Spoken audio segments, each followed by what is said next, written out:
श्री शिवाय नमस्तुभ्यम हर हर महादेव। पंडित प्रदीप मिश्रा जी के द्वारा धुले महाराष्ट्र में बाजी जा रही श्री माँ लक्ष्मी शिव महापुराण तृतीय दिवस की आज पूर्ण हो गई है।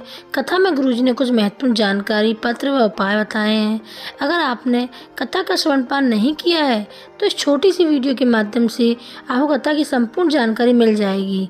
अगर आप हम सब गुरुजी के बताए गए उपयोग व उनके दिए हुए वचनों को पूरा करते हैं तो निश्चित ही हमें भी सफलता अवश्य मिलती है। तो अगर आपने अभी तक हमारे चैनल को सब्सक्राइब नहीं किया है तो अवश्य कर लें।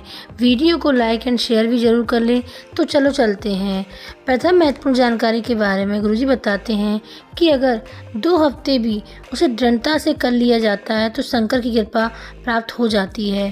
पहली है बिना कपट के, बिना छल के, बिना लोभ के श्री शिवाय नमस्तुभ्यम का जाप करना। जब भी बेलपत्र के वृक्ष के नीचे श्री शिवाय नमस्तुभ्यम का जाप करें तो एक ही कामना से करें।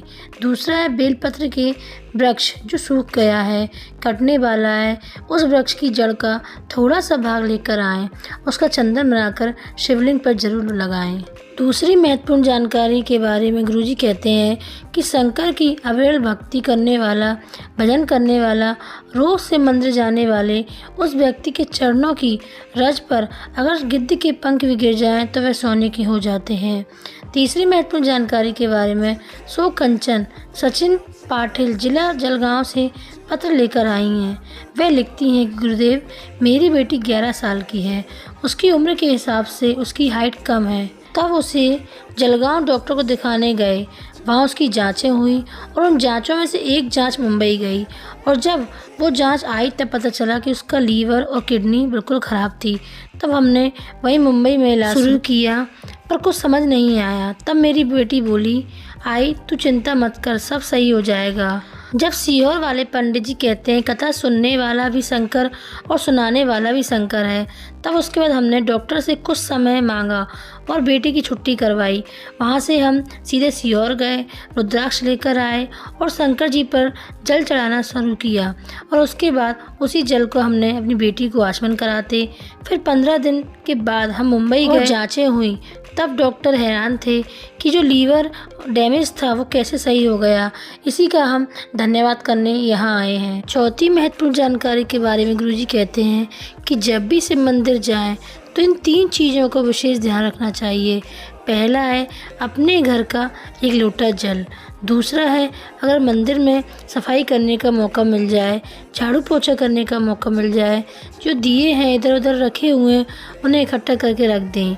तीसरा है जहाँ पर नंदी बैठे हैं उसके पास आपको बैठना है। जैसे नंदी शंकर जी को निहार रहे हैं उसी तरह आप भी शंकर जी को निहारें, झोली फैलाएं, बाबा तुम्हारी जरूर सुनेगा।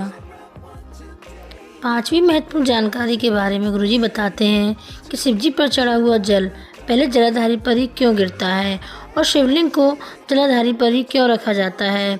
तब गुरुजी बताते हैं कि जब हम शिवलिंग पर जल चढ़ाते हैं तो वह जब जल जलाधारी पर गिरता है तो वह स्थान माता पार्वती का होता है। शिवलिंग जहाँ पर विराजमान होता है, जब उस जगह पर जल पड़ता है तो माता पार्वती जगत जननी उस जल चढ़ाने वाले व्यक्ति के हाथ देख लेती है, उसके चेहरे का दुख देख लेती है और वह शंकर जी से कहती है इस व्यक्ति पर कृपा करो।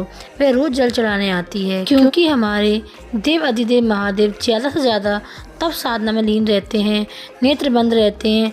6वीं महत्वपूर्ण जानकारी के बारे में गुरुजी ने एक उपाय बताया कि जिस व्यक्ति के घर में धन व्यय की कमी है तो आपको 3 जगह पर दीप लगाना शुरू कर दें। पहला दिया बेलपत्र के वृक्ष के नीचे, दूसरा दिया शंकर भगवान के द्वार पर, तीसरा दिया अपने घर के दरवाजे पर लगाते हैं तो उनके घर में कभी भी धन की कमी नहीं होती है।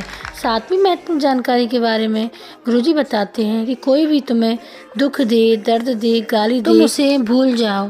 जैसे घोड़ा रेस में दौड़ता है, उसे पता नहीं होता कि मैं रेस के लिए दौड़ रहा हूँ, उसे उसके मालिक द्वारा पिंच किया जाता है, मारा जाता है तो उसे दर्द होता है, इसलिए वह दौड़ता है और रेस में जीत जाता है। उसी प्रकार परमात्मा तुम्हें दुख देता है, तुम्हें जीतने का सुख प्रदान करता है कि तुम जीतोगे, तुम अपनी मंजिल तक जरूर पहुँचोगे।